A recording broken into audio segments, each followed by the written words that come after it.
Reese and welcome to the kitchen. We're in Dallas in my kitchen and I'm going to show you how to make English muffins today.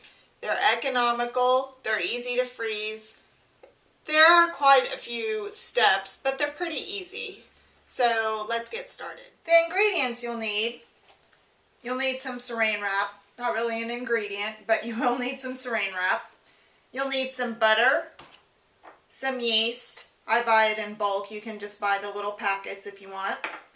Some sugar, salt, flour, some cooking spray, some milk, and you'll need some cornmeal. It goes on the top of the muffins, and that's what you'll need. The equipment that you'll need. I'm going to use my mixer with a dough hook. If you want to do it by hand, just use a large bowl and a spoon. You'll need a large bowl to let the dough rise in. You'll need a skillet. You'll need a rolling pin, a measuring cup, a cookie sheet, a small microwavable bowl, another small bowl, and I'm going to use this wood tray as my floured surface. You can just do it on your kitchen counter if you'd like to. You'll need a glass with a wide rim or a biscuit cutter. I don't have a biscuit cutter, so I'm just using my glass to punch out the dough. You'll need some measuring spoons. You'll need a spatula. I'm using a small one just because it's easiest. You'll need a 1/4 cup measuring cup, and you'll need a 1 cup measuring cup. So that's what you'll need. To start the English muffins, we're going to take our small bowl with 1½ cups of warm water, or cup, 1½ cup warm water, not too hot, not too cold, just nice and warm. Pour that in there, and to that we are going to add 1 teaspoon of our dry active yeast. Just sprinkle it in there, and 1 tablespoon of sugar to get the sugar feeds the yeast. And you will need a small spoon to just kind of stir the yeast and sugar together to dissolve the sugar into the water to get it started activating. You can kind of tell now the sugar is dissolved. And we'll set this over to the side for 5 minutes. For this part, we're going to, in your bowl or your mixer with your dough hook, whichever you're using, we're going to put 1½ cups. You can just use the cup if you want to and put another half. I got out another ½ cup. 1½ cups flour.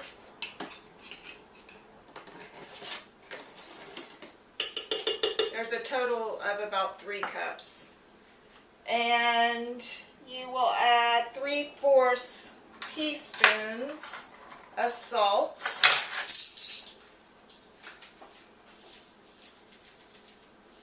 So I'm just going to dump it in my hand. And put 1/2 and 1/4, for a total of 3/4. Dump it over the shoulder, and then we're just going to mix this up just a little bit just to get it combined, and set that to the side. And then in your microwavable bowl, you're going to take 1/2 cup of milk. I can really smell my yeast starting to activate.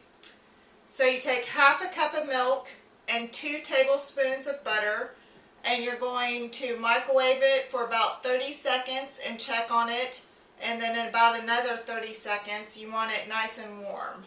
and the butter melted. So let me put this in the microwave. My milk and butter are melted and warm.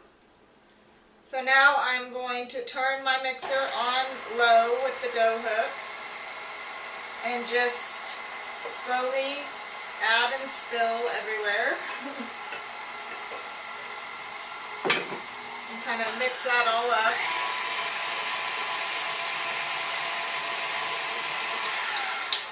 And then you'll see my yeast is nice and frothy. So I'm just going to add this now also.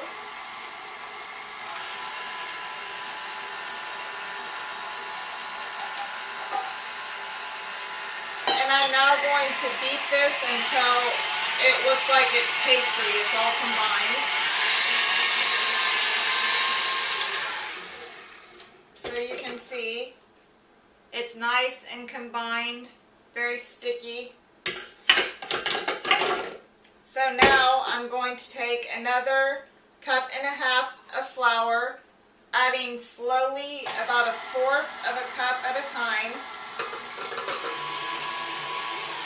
You may not actually use all the flour, you just want it to form a nice sticky-ish kind of ball where it pulls away from the side of the mixer or your bowl.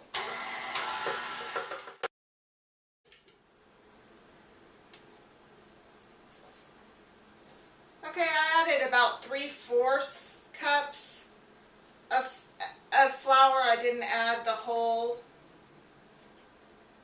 1.5 cups more. So now I'm going to take it out and place it. There's lots of little pieces here. Place it on a floured surface. And I'm going to knead it for 5 minutes.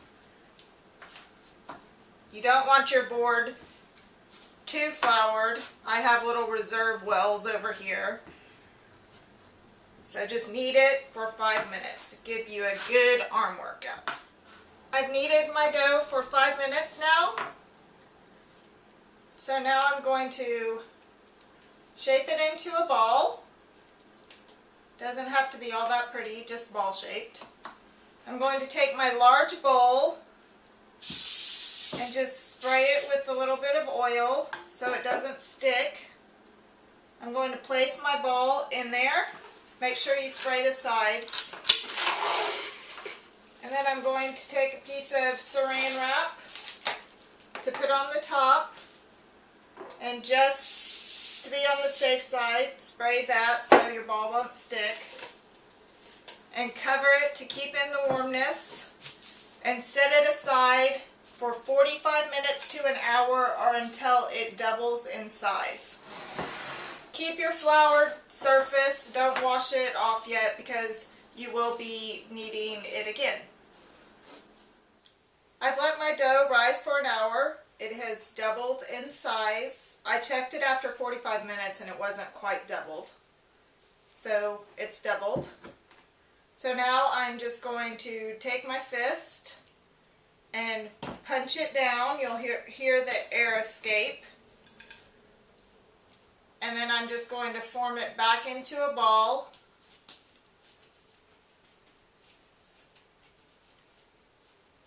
And put it back in my bowl and cover it and let it rise another 45 minutes to an hour. My dough has been sitting for about an hour, a little shorter than an hour, and now I'm going to flour up my rolling pin, and I'm going to punch my dough down and take it out, and I'm going to roll it out into about 3/4 of an inch.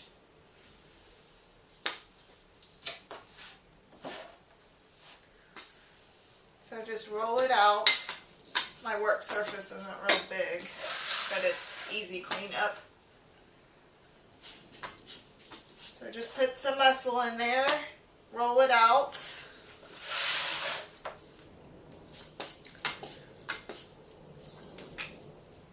that's about 3/4 an inch. We're going to have a baking sheet handy and ready. And I am just going to take 1/4 of a cup of cornmeal, and I'm going to spread it out here, not all of it, but just kind of put the cornmeal all over the sheet. And then I'm going to take my glass, or if you have a biscuit cutter, and I'm going to cut as many